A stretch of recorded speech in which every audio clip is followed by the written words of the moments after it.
Diploma in Bible first year, module 3, lesson 5. నరుని ప్రాణము రాకడ మరియు పోకడ. 5వ పాఠం, నరుని ప్రాణము రాకడ మరియు పోకడ. శరీరము మరియు ఆత్మను మిళితము చేసి, బంధించి, ఐక్యపరచి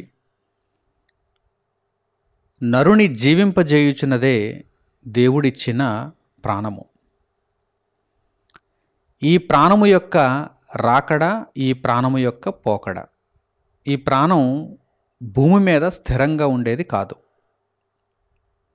ఈ ప్రాణము కొద్ది కాలం ఉంటుంది, ఆ తర్వాత నిష్క్రమిస్తుంది.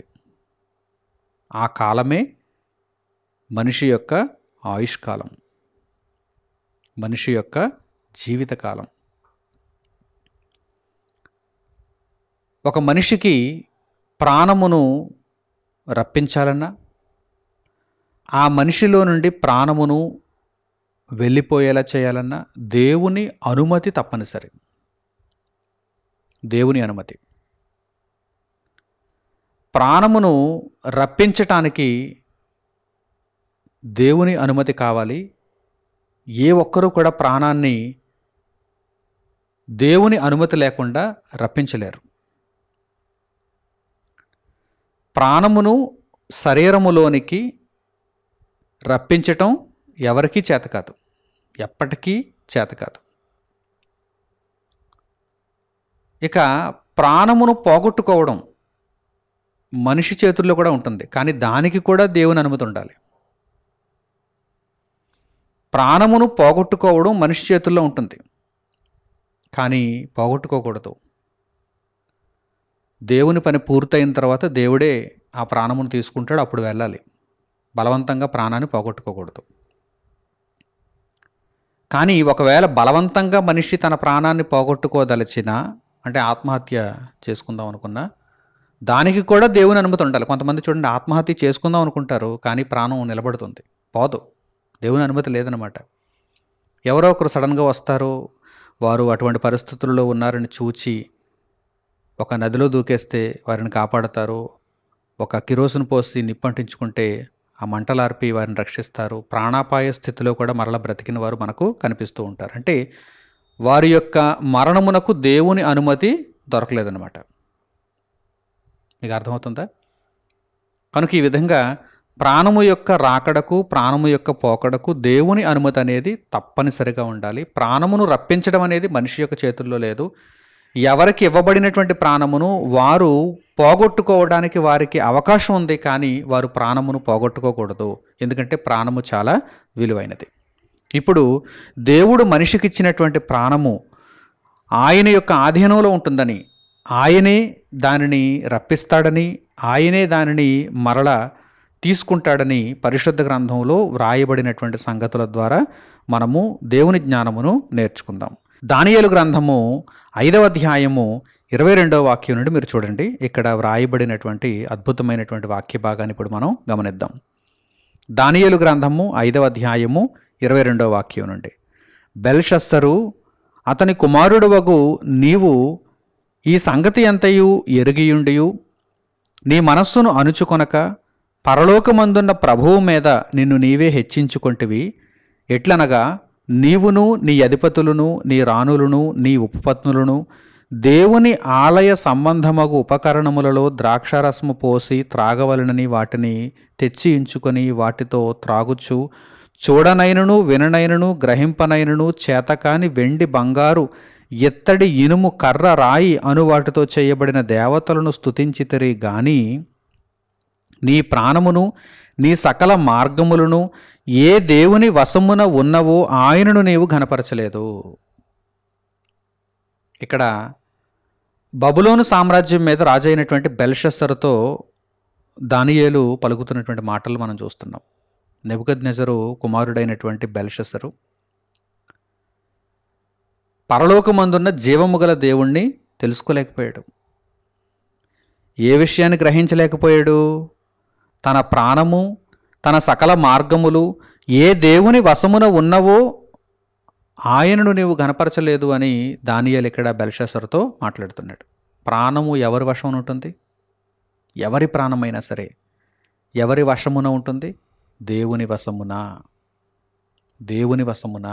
కనుక ప్రాణము రాకడైనా ప్రాణము పోకడైనా ఆయన నిర్ణయిస్తాడు, దేవుడు నిర్ణయిస్తాడు. ప్రాణము రాకడ ఎప్పుడు జరుగుతుంది? ఒక బిడ్డ జన్మించినప్పుడు జరుగుతుంది. తల్లి గర్భంలో నుండి ఒక బిడ్డ ఉద్భవించినప్పుడు ప్రాణము యొక్క రాకడ, అంటే దేవుడు ప్రాణం పోస్తున్నాడు. శరీరం ఉంటుంది, శరీరంలో దేవుని యొక్క ప్రతిస్వరూపమగు ఆత్మనుంచుతున్నాడు. మరి శరీరం ఆత్మ ఉంటే సరిపోదు, ప్రాణం కూడా ఉండాలి. కనుక దేవుడు ప్రాణం పోస్తున్నాడు, ప్రాణము యొక్క రాకడ.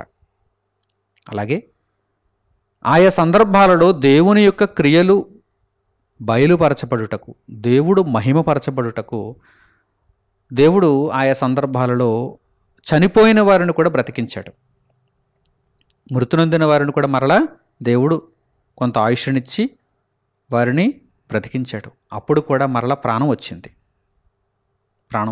కనుక ఈ రెండు సందర్భాలలో, అనగా మనుషులు పుట్టినప్పుడు, మరణించినటువంటి మనుషులను దేవుడు తిరిగి బ్రతికించాలి అనుకున్నప్పుడు ఆయన క్రియలను ఆయన మనుషులకు బయలుపరిచి ఆయన మహత్కార్యములను చూపించాలనుకున్నప్పుడు ఆయా సందర్భాలు, ఇవి అన్ని సందర్భాలు కాదు, ప్రతి మనిషిని దేవుడు చనిపోయిన తర్వాత మరలా బ్రతికించి కొంత ఆయుష్ని ఇవ్వటం లేదు.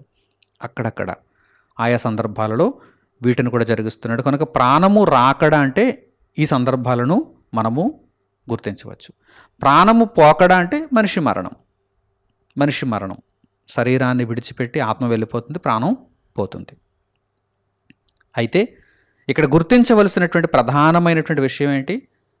మనుషుల యొక్క ప్రాణములు, వారు ఎంత గొప్పవారైనా ఎంత సామాన్యులైనా, మనుషుల యొక్క ప్రాణములు ఎవరి చేతిలో ఉంటాయి? ఎవరి వశమున ఉంటాయి? పరమందున్న దేవుని వశమున ఉంటాయి. అలాగే ద్వితీయోపదేశకాండము 30వ అధ్యాయము 20వ వాక్యాన్ని కూడా చూడండి. ద్వితీయోపదేశకాండము 30వ అధ్యాయము 20వ వాక్యం. నీ పితరులైన అబ్రహాము, ఇస్సాకు, యాకోబులకు ఆయన ప్రమాణము చేసిన దేశములో మీరు నివసించినట్లు యెహోవాయే నీ ప్రాణమునకును నీ దీర్ఘాయుస్సునకును మూలమై ఉన్నాడు. మనుషుల యొక్క ప్రాణమునకు మూలం ఎవరు? దేవుడు. ప్రాణం అనగానే జీవితం అంటే ఆయుష్కాలమునకు మూలం ఎవరు? దేవుడు. ఏ క్షణము నుండి నీ జీవితం ప్రారంభం అవ్వాలి, ఏ క్షణంతో నీ జీవితం ముగిసిపోవాలి అనే దానిని దేవుడు నిర్ణయిస్తాడు. దేవుడే మూలము. నీ ఆయుష్కు దేవుడే మూలం, నీ జీవమునకు, నీ ప్రాణమునకు దేవుడే మూలం. కాబట్టి నీవును నీ సంతానమును బ్రతుకుచు నీ ప్రాణమునకు మూలమైన నీ దేవుడైన యెహోవాను ప్రేమించి ఆయన వాక్యమును విని ఆయనను హత్తుకొనున్నట్లు జీవమును కోరుకొనుడి. ప్రాణమునకు మూలమైనటువంటి, ఆయుష్కాలమునకు మూలమైనటువంటి దేవుని మార్గంలో నడుచుకోండి. జీవమును కోరుకోండి, జీవమును ప్రేమించండి. ఆయన మీ ప్రాణమును కాపాడువాడు. మీకు ప్రాణాన్ని ఇచ్చింది ఆయనే, మీ ప్రాణాన్ని మరలా తీసుకునేది ఆయనే. ఈ బ్రతుకు కాలంలో జీవమును కోరుకుంటే నిత్య జీవంలోనికి మీరు వెళ్తారు, నిత్య ప్రాణముతో మీరు ఉండగలిగేటువంటి అవకాశం కలుగుతుంది అనే విషయాన్ని పరిశుద్ధ గ్రంథం ద్వారా మనం నేర్చుకోవచ్చు. కనుక నరుని యొక్క ప్రాణము రాకడా పోకడా ఇదంతా కూడా దేవుని యొక్క హస్తగతం. దేవుడే దీనికి మూలం, ప్రాణమునకు మూలం దేవుడే. అలాగే యెషయా గ్రంథము 42వ అధ్యాయము 5వ వాక్యాన్ని కూడా ఇప్పుడు మీరు చూడండి. యెషయా గ్రంథము 42వ అధ్యాయము 5వ వాక్యం.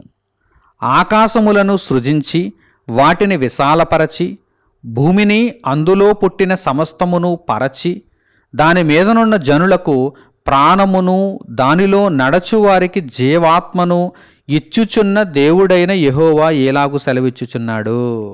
ఎంత స్పష్టంగా వ్రాయబడిందో చూసారా? జనులకందరికీ ప్రాణమునిచ్చుచున్నవాడు ఆయనే, జీవాత్మనిచ్చుచున్నవాడు ఆయనే. జీవాత్మను ఇస్తున్నాడు, ప్రాణాన్ని ఇస్తున్నాడు, శరీరాలను నిర్మిస్తున్నాడు. ఒకరికా, ఇద్దరికా, ముగ్గురికా, కొంతమందికి మాత్రమేనా? జనులకందరికీ. కొంతమంది అనుకుంటారు ఈ దేశంలో పుట్టిన వరకు ఒక దేవుడు, ఆ దేశంలో పుట్టిన వరకు మరో దేవుడు, ఆ దేశంలో పుట్టిన వరకు మరో దేవుడు అనుకుంటారు. లేదు, ప్రపంచమంతటికి ఒక్కడే తండ్రి, ఒక్కడే దేవుడు. ఆయన పరిశుద్ధ గ్రంథంలో ఉన్న దేవుడు, యేసు ప్రభు పరిచయం చేసిన దేవుడు. చూడండి, ఆయన ఎవరో చూడండి. ఆకాశములను సృజించాడు ఆయన. ఆకాశములను సృజించి వాటిని విశాలపరచి భూమిని అందులో పుట్టిన సమస్తమును పరచి దాని మీదనున్న జనులకు ప్రాణమును దానిలో నడుచువారికి జీవాత్మను ఇచ్చుచున్న దేవుడైన యెహోవా ఇలాగు సెలవిచ్చుచున్నాడు. జనులకు అందరికీ ప్రాణం ఇచ్చేవాడు ఆయనే. ప్రాణము ఆయన చేతుల్లో ఉంది కనుక ఎప్పుడు రావాలో ఆయన నిర్ణయిస్తాడు, ఎప్పుడు పోవాలో కూడా ఆయనే నిర్ణయిస్తాడు. జీవాత్మనిచ్చేది ఆయనే. జనులకు ప్రాణమును జీవాత్మను ఇచ్చేది దేవుడే. ఆ తర్వాత ఇప్పుడు పరమందున్న తండ్రి అయిన దేవుని హస్తగతములో మనుషులందరి ప్రాణములు ఉన్నవని తెలియపరచడానికి ఒక అద్భుతమైనటువంటి వాక్యభాగం ఉంది. ఆ వాక్యభాగాన్ని ఇప్పుడు మనం చూద్దాం. సమూయేలు మొదటి గ్రంథము 25వ అధ్యాయము 29వ వాక్యాన్ని మీరు చూడండి. జీవపు మూటే ఆయన దగ్గర ఉందంట. ఏముంది? జీవపు మూట. కారులన్నీ పెట్రోల్ బంక్ వచ్చాయి, కారులన్నీ వరుసగా నించున్నాయి. పెట్రోల్ ట్యాంక్లో పెట్రోల్ ఉంది, లేకపోతే డీజిల్ ట్యాంక్లో డీజిల్ ఉంది, సిఎన్జి ట్యాంక్లో సిఎన్జి ఉంది. కొద్ది కొద్దిగా అన్నీ నింపుకుని వెళ్ళిపోతుంటాయి. ఈ పెట్రోల్ ట్యాంకులో ఉన్నటువంటి పెట్రోల్ మాదిరిగా దేవుని దగ్గర జీవము ఒక మూటలో ఉన్నట్టుగా మనం అర్థం చేసుకోవాలి. ఆ పోలిక, ఆ రూపకాలంకారం చూడండి. దేవుని దగ్గరే ప్రాణం ఉంది. దేవుడు మనుషులకు పంచి ఇస్తున్నాడు ప్రాణాన్ని. ఎంతకాలం ఉండగలిగిన ప్రాణం. కొందరికి 70 ఏళ్ళు ఉండగలిగిన ప్రాణం, కొందరికి 75 ఏళ్ళు ఉండగలిగిన ప్రాణం, కొందరికి 77 ఏళ్ళు ఉండగలిగిన ప్రాణం, కొందరికి 80 ఏళ్ళు ఉండగలిగిన ప్రాణం, కొందరికి 100 ఏళ్ళు ఉండగలిగిన ప్రాణం ముందుగా ఆయన నిర్ణయించి ఇచ్చేస్తున్నాడు. ఏమంటే పెట్రోల్ అందరూ ఒకే పరిమాణంలో కొట్టించుకోరు కదా. ఒకరికి లీటర్, ఒకరికి 100 రూపాయలు, 100 రూపాయలకి ఎంత వస్తే అంత. ఒకరికి 2 లీటర్లు, ఆ ట్యాంక్ కెపాసిటీని బట్టి, వారి దగ్గర ఉన్న ధనాన్ని బట్టి. కొంతమందికి అయితే 20 లీటర్లు, కార్లకైతే 30 లీటర్లు. కొంతమంది పెద్ద పెద్ద టిన్నులు తెచ్చేస్తుంటారు. పెట్రోల్ వెహికల్లో కొట్టించుకున్న తర్వాత మరలా ఒక టిన్తో నింపుకుని వెళ్తుంటారు. మధ్యలో ఎక్కడైనా పెట్రోల్ బంక్ దొరకదేమో అనేటువంటి ఆ భయంతో. చూసారా, దేవుడు అట్టి మాదిరిగా నరులకు ఇవ్వవలసినటువంటి కాలం ఎంత అనే దానిని నిర్ణయించి ప్రాణాన్ని ఇస్తున్నాడు. అక్కడితో లాక్ చేసేస్తాడు ఆయన. ప్రాణాన్ని ఇచ్చి ఎంతకాలం ఉండాలి అనే దానిని నిర్ణయించి లాక్ చేసేస్తాడు. ఆయన లాక్ చేశాడంటే ఇంకంతే, ఆ క్షణం వరకు బ్రతుకుతారు, తర్వాత వెళ్ళిపోవాలి. ఈ బ్రతుకు కాలంలో మనం దేవుణ్ణి అనుసరించామా, జీవమును కోరుకున్నామా అనేది ఇక్కడ ముఖ్యమైనటువంటి విషయం. అయితే ఇప్పుడు ఈ సంగతిని మీరు చూడండి. సమూయేలు మొదటి గ్రంథము 25వ అధ్యాయము 29వ వాక్యం. 29వ వాక్యం. నిన్ను హింసించుటకైనను నీ ప్రాణము తీయుటకైనను ఎవడైనా ఉద్దేశించిన ఎడల నా ఏలినవాడవగు నీ ప్రాణము నీ దేవుడైన యెహోవా యొద్దనున్న జీవపు మూటలో కట్టబడును. ఒకడు వడిసెలతో రాయి విసరునట్లు ఆయన నీ శత్రువుల ప్రాణములను విసరివేయును. ఈ మాటలు ఎవరెవరితో పలుకుతున్నారంటే అబీగయీలు అనేటువంటి స్త్రీ దావీదుతో పలుకుతుంది. ఈ అబీగయీలు అనేటువంటి స్త్రీ ఎవరు? నాబాలు అనేటువంటి వ్యక్తికి భార్య. ఈ నాబాల్ అనేటువంటి వ్యక్తి మంచివాడు కాదు. నాబాల్ అనేటువంటి వ్యక్తి మంచివాడు కాదంటే దుష్టుడు, దుర్మార్గుడు. కానీ అబీగయీలు నాబాలు యొక్క భార్య మంచిది, దైవభక్తి కలిగినటువంటి స్త్రీ, దేవుని జ్ఞానాన్ని నేర్చుకున్నటువంటి స్త్రీ, విషయములను గ్రహించిన స్త్రీ. ఏం మాట్లాడుతుందో చూడండి. దావీదు గారిని గూర్చి, రాజైనటువంటి మహారాజైనటువంటి దావీదు గారిని గూర్చి ఏమంటుందో చూడండి. ఆమె ఏమంటుందో చూడండి. నిన్ను హింసించుటకైనను నీ ప్రాణము తీయుటకైనను ఎవడైనా ఉద్దేశించిన ఎడల నా ఏలినవాడవగు నీ ప్రాణము నీ దేవుడైన యెహోవా యొద్దనున్న జీవపు మూటలో కట్టబడును. నీ ప్రాణాన్ని తీయడం ఎవరికీ సాధ్యం కాదు. దేవుని అనుమతి లేకుండా నీ ప్రాణాన్ని ఎవరు తీయలేరు. ఎందుకంటే నీవు దేవునికి కుమారుడవు, నీవు దేవుని ఇష్టానుసారుడవు. అప్పుడే గ్రహించింది అబీగయీలు. పరిశుద్ధాత్మ ప్రేరణతో చెబుతుంది మాటలు. చూసారా, మనము కూడా అంత స్థాయిని అందుకోవాలి. మనము దేవునికి పిల్లలమై దేవుని ఆత్మచేత నడిపింపబడుతూ అసలు మనలను ఏమీ చేయటానికి ఎవ్వరికీ అవకాశం లేనటువంటి పరిస్థితుల్లోకి మనం వెళ్ళిపోవాలి. దేవుడు అంతగా మనలను కాపాడాలంటే మనము దేవునికి ఎంత దగ్గర అవ్వాలి చెప్పండి. మన ప్రాణము ఆయన దగ్గర ఉన్న జీవపు మూటలో కట్టబడితేనండి అసలు మనకు తిరుగుందా, ఎదురుందా? మనల్ని ఎవరైనా ఏమైనా చేయగలరా? మీ తల వెంట్రుకలలో ఒక్కటైనను నాశనము కాదు అన్నారు యేసుక్రీస్తు ప్రభు తన శిష్యులతో. మీరు దేవునికి పిల్లలైతే, మీరు దేవుని కొరకు బ్రతికితే మిమ్మల్ని ఎవ్వరూ ఏం చేయలేరు, దేవుని అనుమతి ఉంటే తప్ప. దైవ చిత్తానుసారముగా మీరు శ్రమలను, ఇబ్బందులను అనుభవించాల్సి వస్తే తప్ప మిమ్మల్ని ఎవ్వరూ ఏమీ చేయటానికి వీలు లేదు. యేసుక్రీస్తు ప్రభువారు అన్నారు కదా, నా తండ్రి అనుమతి లేకుండా మీరు నన్ను బంధించలేరు, హింసించలేరు, చంపలేరు. నా తండ్రి అనుమతి ఉండాలి అని ప్రభువారు తెలియజేశారు. ఇక్కడ దావీదు గారి యొక్క ప్రాణమును గూర్చి అబీగయీలు ఏముంటుందో చూడండి. నీ ప్రాణము నీ దేవుడైన యెహోవా యొద్దనున్న జీవపు మూటలో కట్టబడును. ఒకడు వడిసెలతో రాయి విసరినట్లు ఆయన నీ శత్రువుల ప్రాణములను విసిరవేయను. నీ శత్రువుల ప్రాణములనేమో వడిసెలతో రాయి విసిరినట్టు విసిరేస్తాడు ఆయన. అంటే అవి పోతాయి అని అర్థం, అవి పోతాయి. కానీ నీ ప్రాణాన్ని అయితే జాగ్రత్తగా మూటలో కడుతున్నాడు ఆయన, అంటే భద్రం చేస్తున్నాడు అని అర్థం. ఆలోచిస్తున్నారా? కనుక అంత జాగ్రత్తగా మన ప్రాణాన్ని దేవుడు కాపాడాలి అంటే విలువైనటువంటి ప్రాణాన్ని దేవుని యొక్క సేవలో మనము వినియోగించాలి. దేవుని కొరకు మనము చక్కగా బ్రతకాలి, చక్కగా దేవుని కొరకు బ్రతకాలి. అలాగే పరిశుద్ధ గ్రంథం నుండి ఇంకా మనము ఈ విషయాన్ని గురించి ఆలోచిస్తూ ముందుకు వెళ్ళగలిగితే యోబు గ్రంథము 33వ అధ్యాయము 28వ వాక్యాన్ని చూడండి. నీతిమంతుల ప్రాణములను, భక్తుల ప్రాణములను దేవుడే కాపాడతాడని కూడా ఇక్కడ మనకు కనిపిస్తుంది. యోబు గ్రంథము 33వ అధ్యాయము 28వ వాక్యం. కోపములోనికి దిగిపోకుండా నా ప్రాణమును ఆయన విమోచించి ఉన్నాడు, నా జీవము వెలుగును చూచుచున్నది అని భక్తుడు ఇక్కడ మాట్లాడుతున్నాడు. చూడండి, కోపములోనికి దిగిపోకుండా నా ప్రాణమును ఆయన విమోచించి ఉన్నాడు. ఎవరు విమోచించారు? దేవుడు. విమోచించేవాడు దేవుడు. ప్రాణము రాకడా పోకడా ఆయన చేతుల్లో ఉంటాయి.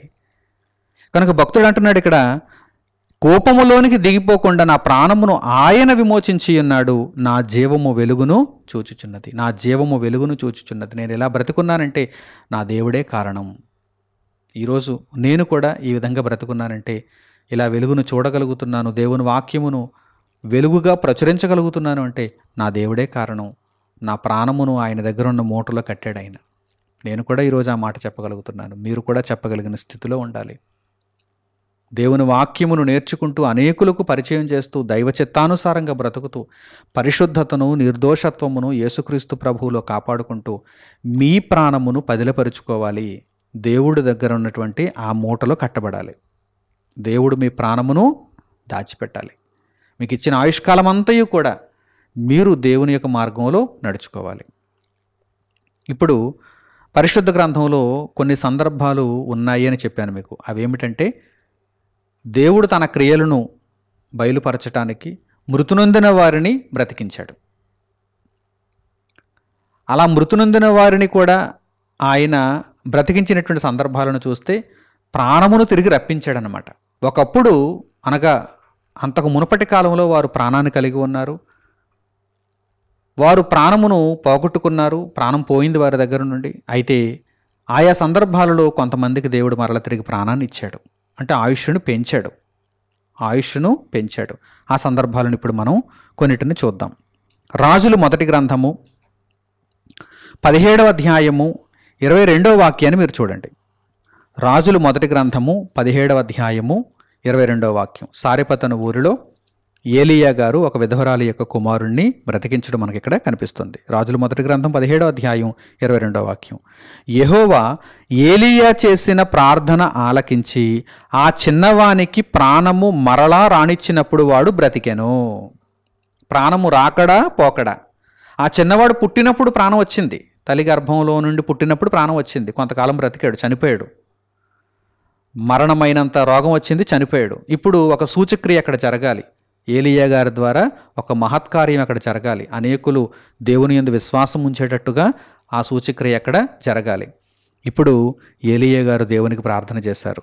యెహోవా ఏలీయా చేసిన ప్రార్థన ఆలకించి ఆ చిన్నవానికి ప్రాణము మరలా రానిచ్చినప్పుడు వాడు బ్రతికాను.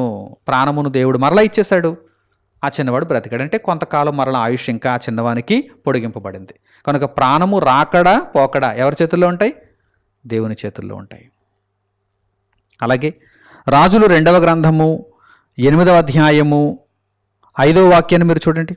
రాజులు 2వ గ్రంథము 8వ అధ్యాయము 5వ వాక్యం. ఇక్కడ ఎలీషా గారు షూనేమీరాలి యొక్క కుమారుణ్ణి బ్రతికించిన ఆ సందర్భం జ్ఞాపకం చేయబడింది. చూద్దాం. రాజులు 2వ గ్రంథం 8వ అధ్యాయం 5వ వాక్యం. అతడు ఒక మృతునికి ప్రాణము తిరిగి రప్పించిన సంగతి.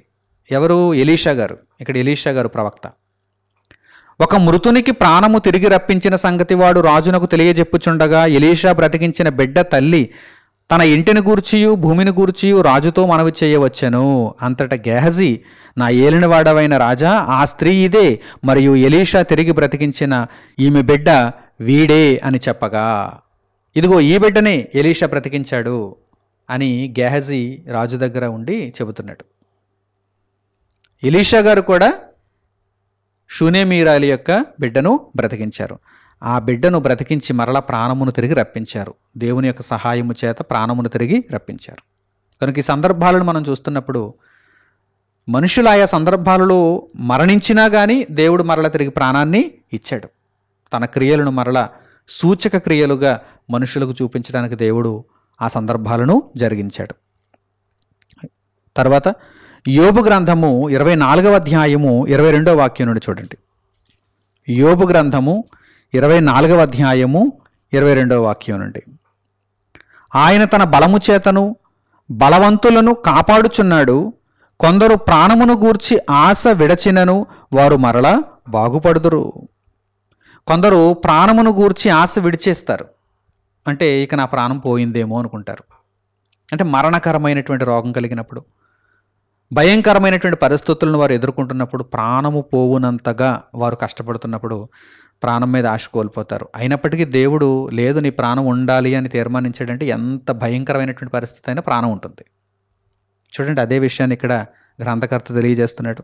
కొందరు ప్రాణమును గూర్చి ఆశ విడచినను వారు మరలా బాగుపడుతురు. అంటే దేవుడు ప్రాణాన్ని ఉంచుతున్నాడు. ప్రాణం ఉంచితే ఇక అసాధ్యం, తీయడం అసాధ్యం. దేవుడు ప్రాణం ఉండాలి అన్నాడంటే ఇక అసాధ్యం. కొందరు ప్రాణమును గూర్చి ఆశ విడచినను వారు మరలా బాగుపడుదురు. ఆయన వారికి అభయమును దయచేయను గనుక వారు ఆధారము నొందుదురు. ఆయన వారి మార్గముల మీద తన దృష్టి నుంచును. వారు ఒక అభయము నొందారు. దేవుని యొద్ద నుండి ఒక అభయము నొందారు. నీ ప్రాణం ఉంటుంది అని దేవుని యొద్ద అభయం పొందారంటే ఇక వారి ప్రాణమునకు ఢోకా లేదు. ప్రాణం పోతుందేమో అనేటువంటి పరిస్థితుల్లో కూడా దేవుడు ప్రాణాన్ని ఉంచాడు, వారికి దయచేశాడు. చూసారా, ఈ సందర్భాలను మనం ఆలోచిస్తున్నప్పుడు ప్రాణము అనేది దేవుని యొక్క అజమాయిషీలో ఉంటుంది. దేవుని మాట వింటుంది. ప్రాణము రాకడైనా ప్రాణం పోకడైనా, నరునికి ఒక ప్రాణము రాకడైనా నరునిలో నుండి ప్రాణము పోకడైనా దేవుని యొక్క చిత్తమును బట్టి జరుగుతుంది అనేటువంటి విషయాన్ని మనము గ్రహించాలి.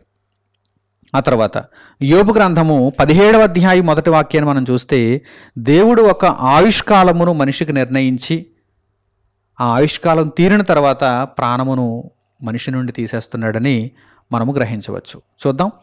యోబు గ్రంథము 17వ అధ్యాయము 1వ వాక్యం. నా ప్రాణము సమసిపోయెను, నా దినములు తీరెను, సమాధి నా నిమిత్తము సిద్ధమయ్యున్నది.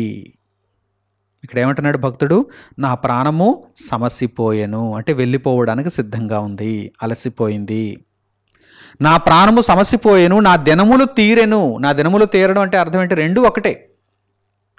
దేవుడిచ్చిన ఆయుష్కాలం తీరిపోవడం అన్నా, ప్రాణం వెళ్ళిపోవడం అన్నా, ప్రాణం దేహాన్ని విడిచి వెళ్ళిపోవడం అన్నా ఒకటే.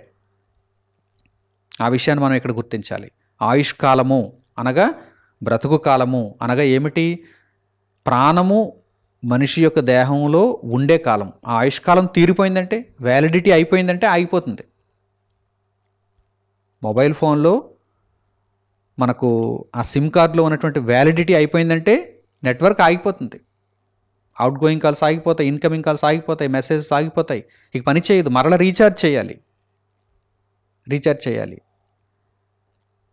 శరీరములో దేవుడు ప్రాణమును ఉంచుతున్నాడు. ఈ ప్రాణమును దేవుడు ఒక కాలం ఉంచుతున్నాడు. ఆ కాలము తీరిపోయిందంటే ప్రాణం వెళ్ళిపోతుంది.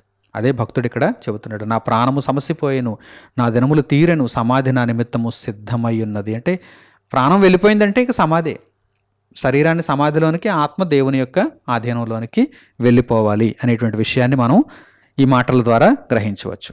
ఆ తర్వాత భక్తిహీనుడు ఎవరైనా ఉన్నాడనుకోండి, భూమి మీద భక్తిహీనుడు ఎవడైనా ఉన్నాడనుకోండి, వాడిని దేవుడు తీసేయాలనుకున్నాడు అనుకోండి, వాడి యొక్క కాలానికి ముందుగా కూడా వాడిని తీసేస్తాడు. మీకు అర్థమవుతుందా? ఎందుకంటే అంతా ఎవరి చేతుల్లో ఉంది? ప్రాణము రాకడైనా ప్రాణం పోకడైనా ఈ అజమాయిషి అంతా ఎవరిది? దేవునిది. కనుక ఒక భక్తిహీనుని యొక్క చర్యలు విపరీతంగా ఉన్నాయనుకోండి, దేవుడు వాటిని సహించలేకపోతున్నాడు అనుకోండి, ఆ భక్తిహీనుని తీసేద్దాం అనుకుంటాడు. ఎందుకు ఆ ప్రాణాన్ని తీసేద్దాం అనుకుంటాడు దేవుడు. అలా నిర్ణయించాడంటే వాడికి ఇచ్చిన ఆయుష్కాలానికి ముందే తీసేస్తాడు వాడిని, ఏదో ఒక ప్రమాదంలో వాడు పోతాడు. ఈ విషయాన్ని కూడా పరిశుద్ధ గ్రంథం నుండి మనం నేర్చుకుందాం. యోబు గ్రంథములో 27వ అధ్యాయం 8వ వాక్యాన్ని చూడండి. యోబు గ్రంథము 27వ అధ్యాయము 8వ వాక్యం.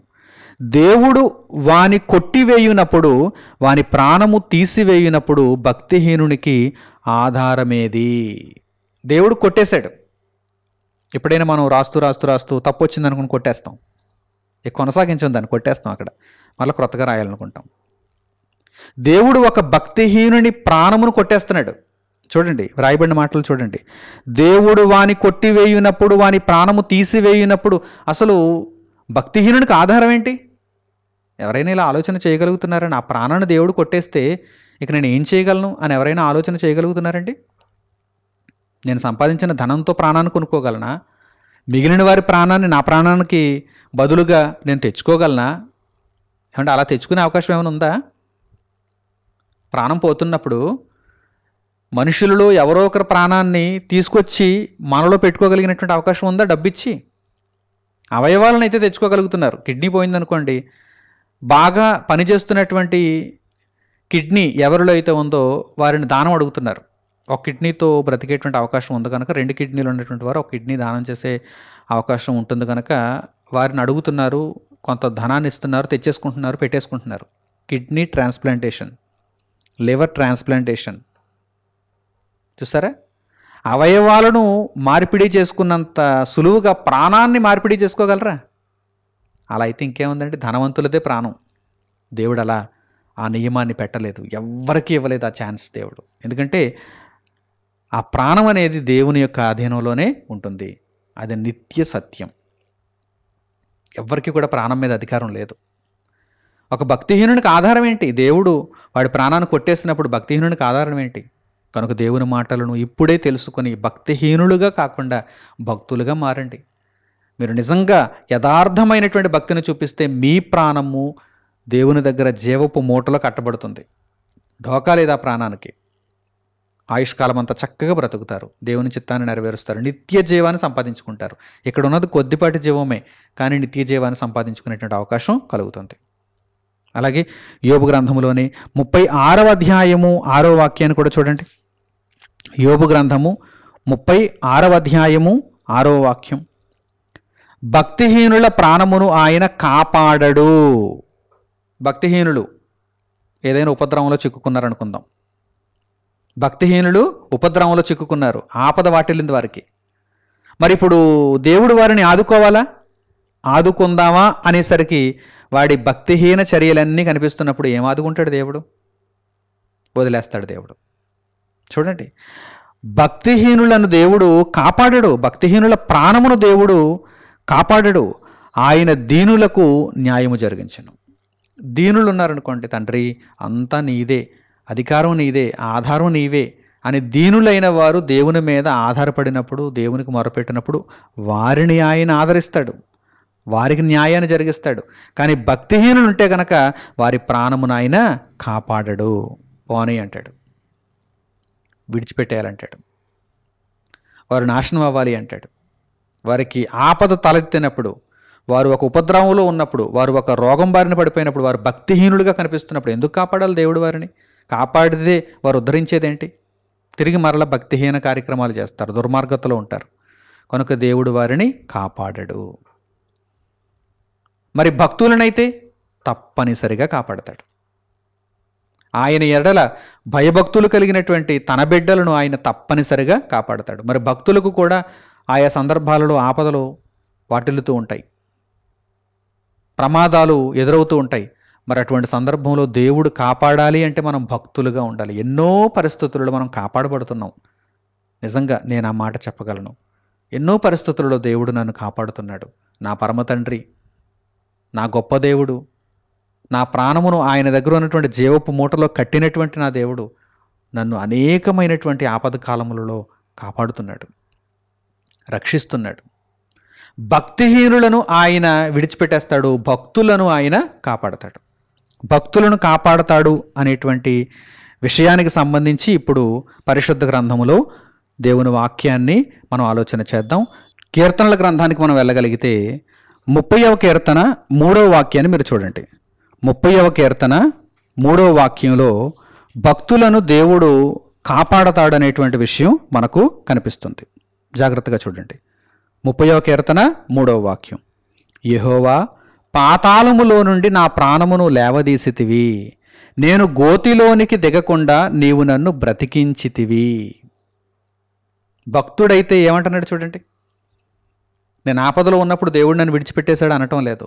భక్తుడైతే ఏమంటున్నాడంటే పాతాళములో నుండి నా ప్రాణమును లేవదీసితివి, అంటే మరణము నొందునంతగా నా ప్రాణము కృంగిపోయి ఉండగా, శరీరము నుండి ప్రాణము వెడలిపోయేటువంటి పరిస్థితి రాగా నీవు నన్ను ఆదుకున్నావు, నన్ను కాపాడావు, నన్ను గట్టెక్కించావు అని భక్తుడు మాట్లాడుతున్నాడు. చూడండి ఆ మాటలు చూడండి. యెహోవా పాతాళములో నుండి నా ప్రాణమును లేవదీసితివి, నేను గోతిలోనికి దిగకుండా నీవు నన్ను బ్రతికించితివి.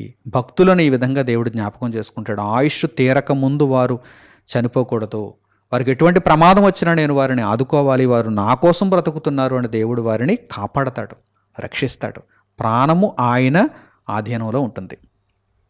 ప్రాణము రాకడైనా ప్రాణం పోకడైనా ఆయన అనుమతితోనే జరుగుతుంది.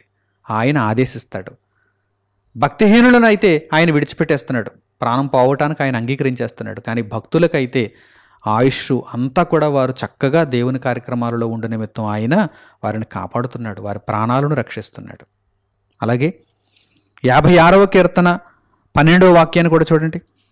56వ కీర్తన 12వ వాక్యం, దేవా నీవు మరణములో నుండి నా ప్రాణమును తప్పించి ఉన్నావు, నేను జీవపు వెలుగులో దేవుని సన్నిధిని సంచరించున్నట్లు జారి పడకుండా నీవు నా పాదములను తప్పించి ఉన్నావు. ఇక్కడ కీర్తనకారుడు ఏమంటున్నాడు చూడండి, నీవు మరణములో నుండి నా ప్రాణమును తప్పించి ఉన్నావు. ఒకవేళ ఆయన తప్పించకపోతే, భక్తిహీనులను విడిచిపెట్టినట్టుగా ఆయన విడిచిపెట్టేస్తే మరణములోనికి సీదా వెళ్ళిపోదాం. కానీ ఆయన మరణములో నుండి మన ప్రాణములను తప్పిస్తున్నాడు. తప్పించాలంటే మనం భక్తులుగా ఉండాలి, మనము ఆయన చిత్తాన్ని నెరవేర్చుచూ ఉండాలి.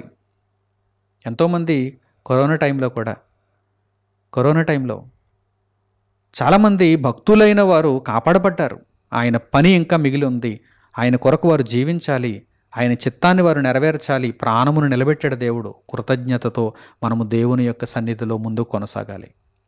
ఇంకా ఎన్నడూ కూడా వెనుతిరిగి చూడకూడదు. దేవుని చిత్తమును నెరవేర్చుటయే పరమావధి అన్నట్టుగా అనేకులను దేవుని మార్గంలో నడిపిస్తూ పరిశుద్ధతను, నిర్దోషత్వమును యేసుక్రీస్తులో కాపాడుకుంటూ మనము నిత్యత్వం వైపుగా వెళ్ళాలి. దేవుడు మన ప్రాణములను కాపాడాడు, మరణము నుండి తప్పించాడు. నేను జీవపు వెలుగులో దేవుని సన్నిధిని సంచరించున్నట్లు జారి పడకుండా నీవు నా పాదములను తప్పించి ఉన్నావు అని ఇక్కడ కీర్తనాకారుడు దేవుణ్ణి స్తుతిస్తున్నాడు. అలాగే 86వ కీర్తన 2వ వాక్యాన్ని చూడండి. ఇక్కడ కూడా భక్తులను దేవుడు కాపాడుతాడు, భక్తుల ప్రాణాన్ని దేవుడు రక్షిస్తాడని మనకు కనిపిస్తుంది. కీర్తనల గ్రంథంలో 86వ కీర్తన 2వ వాక్యం, నేను నీ భక్తుడను, నా ప్రాణము కాపాడుము. నా ప్రాణము కాపాడు తండ్రి అని దేవుణ్ణి అడగాలి అంటే అడగగలిగినటువంటి అర్హత ఏంటి? భక్తి. ఊరకనైనా భక్తిని కలిగి ఉండమని దేవుడు చెబుతున్నాడు. ఇన్ని అవకాశాలు ఉన్నాయి, ఇన్ని ప్రయోజనాలు ఉన్నాయి, విలువైనటువంటి ప్రాణం కాపాడుకునేటువంటి అవకాశం. ఎప్పుడు మీరు తండ్రిని అడగగలరు? నా ప్రాణాన్ని కాపాడు తండ్రి, నీ చేతిలో ఉంది ప్రాణం. సకల జనుల ప్రాణాలు కూడా నీ చేతుల్లోనే ఉన్నాయి. ప్రాణము రాకడైనా పోకడైనా అది నీ చేతుల్లో ఉంటుంది. నేను ఈ భూమి మీద నీ కొరకు బ్రతకాలనుకుంటున్నాను, నీ చిత్తమును నెరవేర్చాలనుకుంటున్నాను, ఇంకనూ నీ పనిని చేయాలనుకుంటున్నాను. మిగిలిపోయింది నీ పని, ఆ పనిని పూర్తి చేయాలనుకుంటున్నాను. ఆ పని పూర్తయిపోతే నీ పిలుపుని అందుకుని వచ్చేస్తాను. కానీ నీ పనిని నేను ఇంకా చెయ్యాలి అంటే, నీ కొరకు నేను ఇంకా బ్రతకాలి అంటే నా ప్రాణమును కాపాడు అని దేవుణ్ణి ఎప్పుడు మనం అడగగలం? మనం దేవునికి భక్తులుగా ఉన్నప్పుడు. భక్తిహీనులుగా ఉంటే దేవుణ్ణి ఎలా అడగగలం? ఒకవేళ అడిగినా దేవుడు దానిని ఆమోదిస్తాడా? లేదు. కనుక జాగ్రత్తగా ఈ మాటలను అర్థం చేసుకోండి. నేను నీ భక్తుడను, నా ప్రాణము కాపాడుము. నా దేవా, నిన్ను నమ్ముకొని ఉన్న నీ సేవకుని రక్షింపుము. అర్ధాయుష్కుడునుగా నన్ను తీసుకుని వెళ్ళిపోవద్దు. నీ చిత్తమును పరిపూర్ణము చేసేటంత వరకు కూడా నన్ను కాపాడు. నీ సేవకుని నీవు కాపాడు. నేను నీ భక్తుడను కనుక, నిన్ను నమ్ముకున్నాను కనుక నీ సేవకుని రక్షించు అని కీర్తనాకారుడు ఇక్కడ మాట్లాడుతున్నాడు. మనము కూడా అదే విధంగా అదే త్రోవలో, తండ్రి నా ప్రాణమును రక్షించు, నన్ను కాపాడు, మరణమునకు వెళ్ళిపోకుండా, గోతిలోనికి దిగిపోకుండా నీ పని చేయుటకు, నీవిచ్చిన ఆయుష్కాలమంతా నేను బ్రతకగలుగుటకు నాకు సహాయము చేయుము అని దేవుణ్ణి అడగాలి అంటే భక్తితో దేవుణ్ణి మెప్పించాలి. భక్తితో దేవుణ్ణి మెప్పించాలి. దేవుని యొక్క ఆలోచనలో మనం ఉండాలి. దేవుని యొక్క వాక్యమును మనము నెరవేర్చుచూ బ్రతకాలి. అలాగే కీర్తనల గ్రంథములో 97వ కీర్తన 10వ వాక్యాన్ని కూడా చూడండి. 97వ కీర్తన 10వ వాక్యము. ఇక్కడ కూడా ఈ సందర్భం మనకు కనిపిస్తుంది. యెహోవాను ప్రేమించువారలారా, చెడుతనమును అసహ్యించుకొనుడి, తన భక్తుల ప్రాణములను ఆయన కాపాడుచున్నాడు. మనము ఇంకా అడగకముందే ఆయన కాపాడుతుంటాడు. మనం భక్తులుగా ఉన్నప్పుడు ఆపద వస్తుందని మనకు తెలియకపోవచ్చు, కానీ ఆయనకు తెలుసు. ప్రాణం పోయేటువంటి పరిస్థితి వస్తుందని ఆయనకు తెలుసు. ఆయన ముందుగానే కాపాడుతున్నాడు. ప్రతి పరిస్థితిని మన ప్రాణమును కాపాడేదిగా అనుకూలపరుస్తున్నాడు ఆయన. అందుచేతనే ముందు మనం ఏం చేయాలంటే యెహోవాను ప్రేమించాలి, తండ్రిని ప్రేమించాలి. యేసుక్రీస్తు ప్రభువు ద్వారా తండ్రిని తెలుసుకుని ఆయనను ప్రేమించాలి.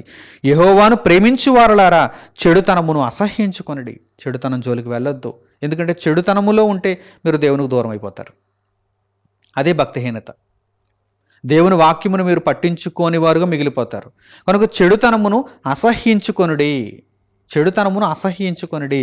దేవుణ్ణి ప్రేమించండి, దేవుని వాక్యాన్ని ప్రేమించండి, పరిశుద్ధతను ప్రేమించండి. ఆయన పరిశుద్ధుడు, మీరు కూడా పరిశుద్ధులుగా జీవించడానికే ఉపక్రమించండి. యెహోవాను ప్రేమించువారలారా, చెడుతనమును అసహ్యించుకొనుడి, తన భక్తుల ప్రాణములను ఆయన కాపాడుచున్నాడు, భక్తిహీనుల చేతిలో నుండి ఆయన వారిని విడిపించును. చుట్టూ భక్తిహీనులు ఉన్నారు.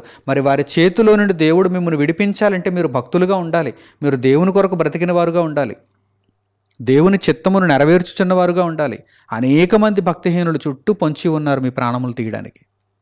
కనుక వారి చేతులలో నుండి మీ ప్రాణములను దేవుడు కాపాడాలి, రక్షించాలి అంటే మీరు దేవుని పట్ల ఉన్నతమైనటువంటి భక్తిని కనుపరచాలి. భక్తిని కనుపరచడం అంటే అర్థం ఏంటి?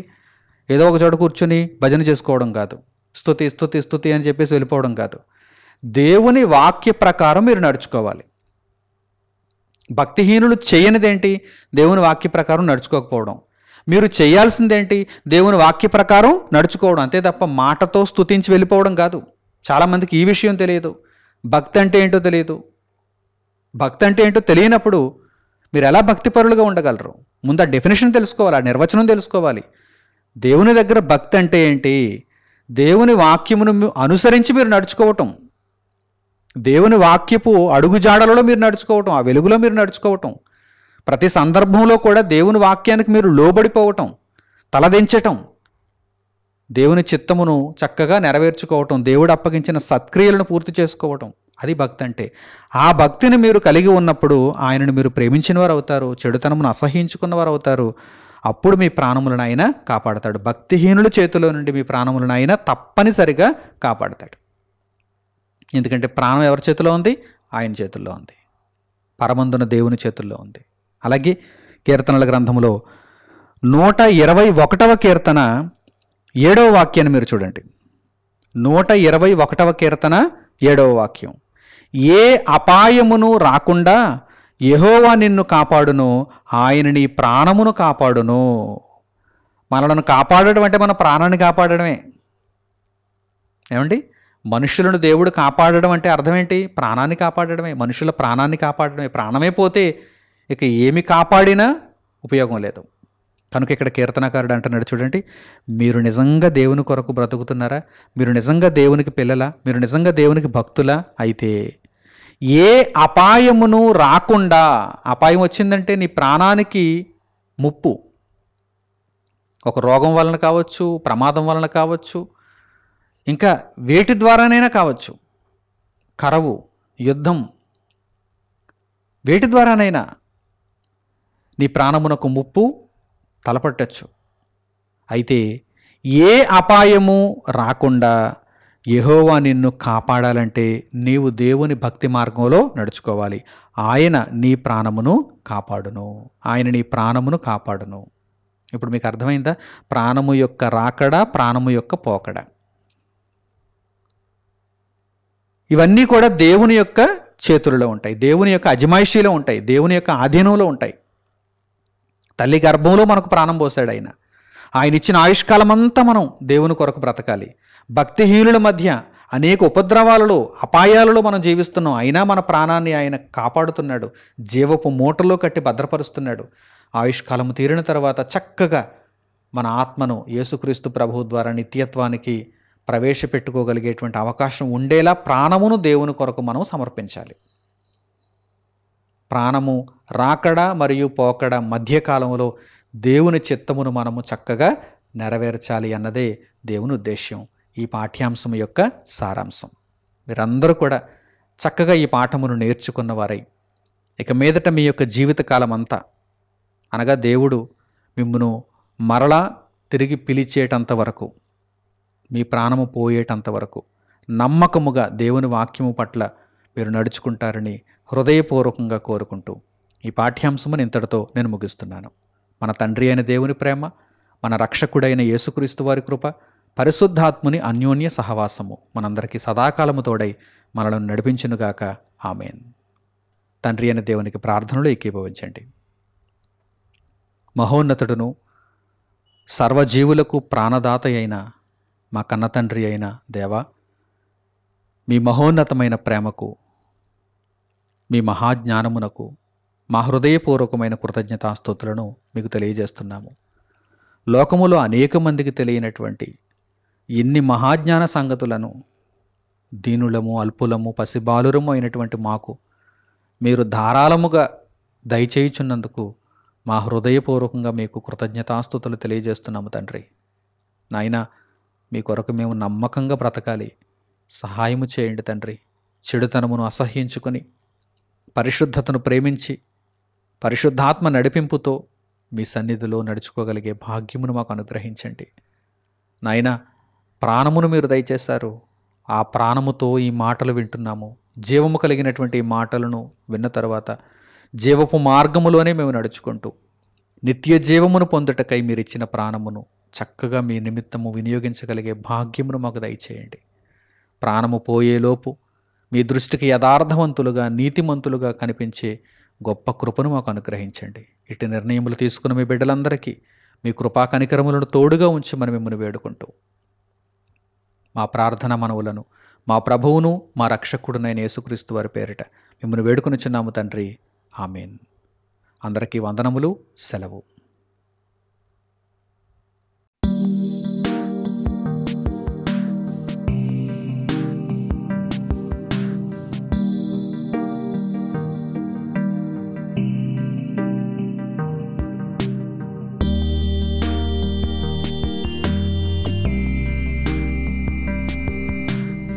సహోదరులు మణికుమార్ గారు ప్రసంగించిన ఎన్నో ఆత్మ సంబంధమైన సంగతులను ఉచితముగా వీక్షించుటకు మా యూట్యూబ్ ఛానల్స్ ను తప్పక దర్శించండి. మా సమాచారమును ఎప్పటికప్పుడు తెలుసుకుని ఆత్మీయాభివృద్ధి నొందవలనంటే మా యూట్యూబ్ ఛానల్స్ ను సబ్స్క్రైబ్ చేసుకోండి. సత్వర నోటిఫికేషన్ల కొరకు సబ్స్క్రైబ్ బటన్ ప్రక్కనే ఉన్న బెల్ సింబల్ ను క్లిక్ చేయండి. మరిన్ని వివరములకు మీరు సంప్రదించవలసిన మా ఫోన్ నెంబర్స్ 8978414178 మరియు 83392766. ధన్యవాదములు.